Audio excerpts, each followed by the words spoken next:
So, whilst I was bounced from hospital to hospital, seeing specialist to specialist, trying to figure out what was wrong with me, of course, at this time, again, anyone who's got epilepsy or knows anyone that's got epilepsy knows that the first thing they do is straight away they hit you with the old, you got to hand your licence in, you cannot drive anymore. Which for me was concerning due to the fact that I live a good 45-minute drive away from work. So that was always going to be a desperate struggle. It's I suppose it's concerning either way that you look at it, because it's like your freedom's been taken away. But it's just one of those things where it's hard. Yes, you've got to just sort of try and accept it. There's nothing you can do. I mean, yes, eventually in time there is, but for the time being, there's nothing you can do. It's just simply the fact that you cannot drive. It's for the best. And if you've got people around you that love and support you, then that's all you need, really. That's what I had. In my case, I had co-workers, I had family members. So if at any point I needed anything, they was right there to help me out. Around this time as well, I had started a new diet. New diet that's very popular, called the ketogenic diet, or keto diet. It's basically dropping all your sugars and just eating a lot of fats. Which in turn, I lost like 4 stone. I mean, it was like the greatest feeling in the world. I felt more socially acceptable outside. I was starting to back. And it got to the point where I didn't even think about my epilepsy. I was so happy with my weight loss that my epilepsy just went to the back. I mean, don't get me wrong, after being prescribed the medication, my medication, which by the way is sodium valproate, it's sodium valproate, for continuing, is just more of a blanket drug. It sort of covers all the basics there. It doesn't treat anything specific, it just covers all the basics.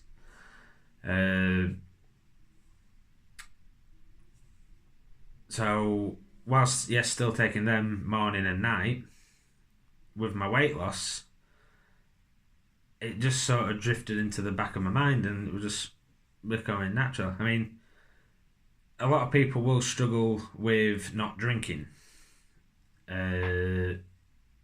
Because when you drink, the tablets don't tend to work as effectively. In my case, I was very fortunate that I had a good support system around me and a good willpower to just say, I don't need drink. End of the day, it did nothing for me. I mean, I still went out. I drank water, or drank just, I don't know, diet drinks or something like that. But I didn't need any alcohol to have a good time. Once you realise that, that's half the battle won. Because a lot of people think, oh, it's going to ruin my social life, I'm not going to be able to have a good time. But the minute you realise that you don't need alcohol to have a good time, then you're golden. So I lost all this weight. I had months of nothing. Didn't have a single episode. I had a EEG, which proved that I was epileptic. But the tablets that I was on was controlling it. So after a 6-month period, the doctor cleared me to drive again. So, first thing I did, got in touch with the DVLA, got my licence back, got my car back, insurance, which had gone up a considerable amount when you explain to him that you have got epilepsy. I was able to start driving.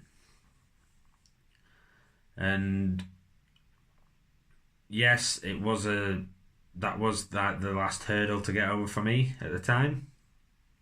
Because I was told that I might not have another episode ever again. And the way it was looking, I wasn't having another episode. By this month, I was 8 months free. Didn't have a single issue.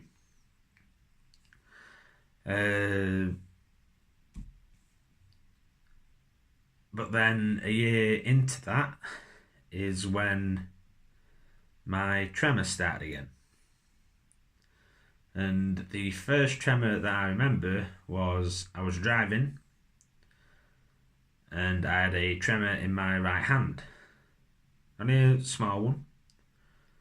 Immediately, because this was on the way to work, immediately I got to work, told my manager, phoned my doctor up. I was like, look, I need to see you straight away.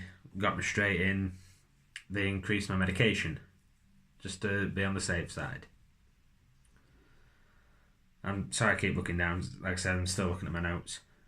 At this point in time, I got myself a girlfriend. Woohoo! Been with her for a few months at this point. And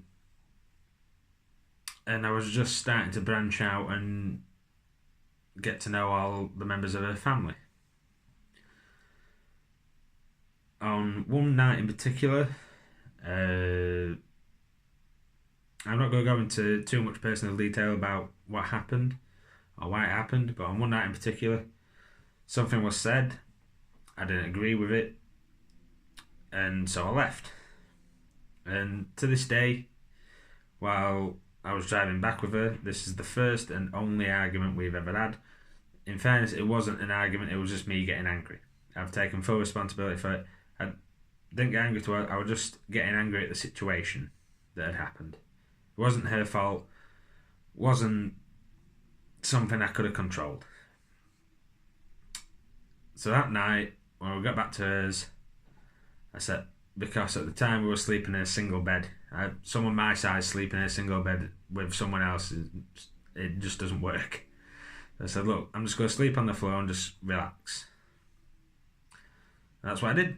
I slept on the floor, and the next thing I know is I've got an ambulance coming for me. I was confused. I was like, what's going on? It turns out what had happened was, whilst in a delirious state, I'd somehow got hold of my partner's phone, not my phone, rang her mum, and again, it's going to sound weird, but rang her mum and started breathing heavily down the phone. It wasn't like literally nothing sexual in this. It was just, that's the noises that you make when you're having a seizure. They can be frightening, and it's a lot of heavy breathing, deep breathing, like nasal passage breathing, stuff like that. So my girlfriend had heard me by this point. She got up, started to check I was okay, and called for an ambulance. So then I took a trip to the hospital. This time they kept me in pretty much overnight. They just wanted to check everything about me, just making sure all the boxes were ticked. Couldn't say anything nicer about the guys at LGI. Oh, it wasn't even LGI, it was St James's. Couldn't say anything nicer about the guys at St James's, even though it does get a bad reputation. They do look after you. We've got some really nice staff members, and they made sure that I was treated with the utmost respect and care. The next day, because they wanted to keep me in for a further night, but my other doctor, my specialist, my neurologist, had said, no, it's okay, you can release him, he's free to go. Sounded like he was in prison then. So anyway, I was allowed to leave. So I was phoned at work, told them what had happened. They gave me a couple of days off. And at this point is when I started struggling a little bit more. with what was happening.